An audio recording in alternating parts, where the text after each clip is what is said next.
تو ابھی ماشاءاللہ ہم مزار اقدس مولا میر کائنات کے صحابی اور جنہیں مولا کا خلیفہ بھی کہا جاتا ہے، کمیل بن زیاد، جن کی مزار واقع ہے کوفہ میں، ابھی ہم ان کی مزار اقدس کی طرف بڑھ رہے ہیں اور آپ کو کرواؤں گا مکمل زیارت، اور حضرت کمیل کے بارے میں بتاؤں گا کہ یہ مولا علی کے بہت عظیم صحابی۔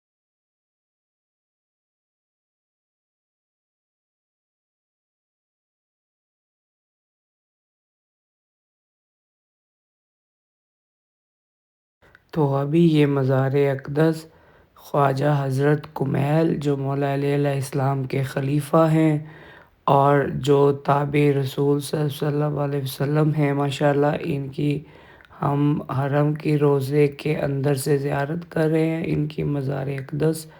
تو حضرت کمیل جو کہ مولا امیر کائنات کے خلیفہ تھے اور بہت ہی جلیل القدر صحابی مولا علی علیہ السلام کے، ان کی یہ مزار کوفہ میں عراق میں واقع ہے، اور یہ وہ حضرت کمیل مولا علی کے ساتھ جنہوں نے جنگ صفین میں بھی حصہ لیا اور مولا علی کی شہادت کے بعد امام حسن علیہ السلام کی خدمت میں بھی رہے، جنہیں مولا علی علیہ السلام نے دعائے کمیل کا علم عطا کیا۔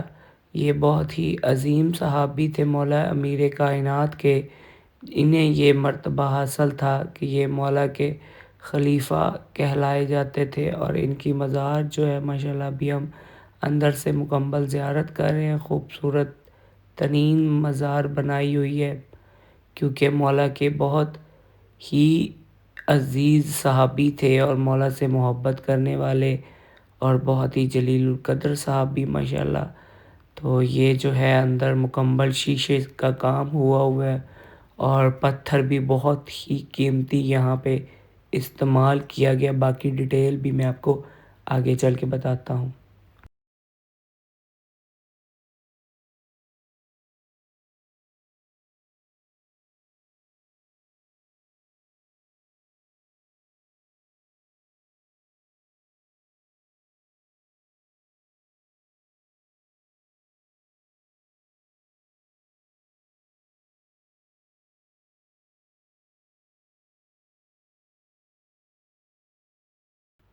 حضرت کمیل کی ولادت 12 ہجری 633 یا 634 عیسوی میں کوفہ میں ہوئی۔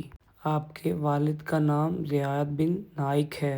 آپ بنو نقع قبیلے سے ہیں۔ آپ تابع رسول صلی اللہ علیہ وسلم ہیں۔ آپ نے مولا علی علیہ السلام کی خدمت میں رہ کر تعلیم اور علم حاصل کیا۔ مولا علی علیہ السلام نے آپ کو حقہ کا گورنر بھی بنایا تھا۔ 8 صفر 37 ہجری بمطابق 26 جولائی 667 عیسوی کو آپ جنگ صفین اور دوسری جنگ میں بھی شامل ہوئے، اور پھر آپ کوفہ میں سکونت پذیر ہو کر تعلیم اور فائض جاری رکھے ہوئے تھے۔ حجاج بن ثقفی نے حضرت عبد الرحمن بن اسس کو لشکر کے ساتھ ترکستان بھیجا۔ اسلامی لشکر نے لشکر کو کئی جنگ میں فتح حاصل کر کے ترکی میں اسلامی ریاست حاصل کی۔ اس کے بعد عبد الرحمن بن اسس نے واپس آنے کی اجازت مانگی۔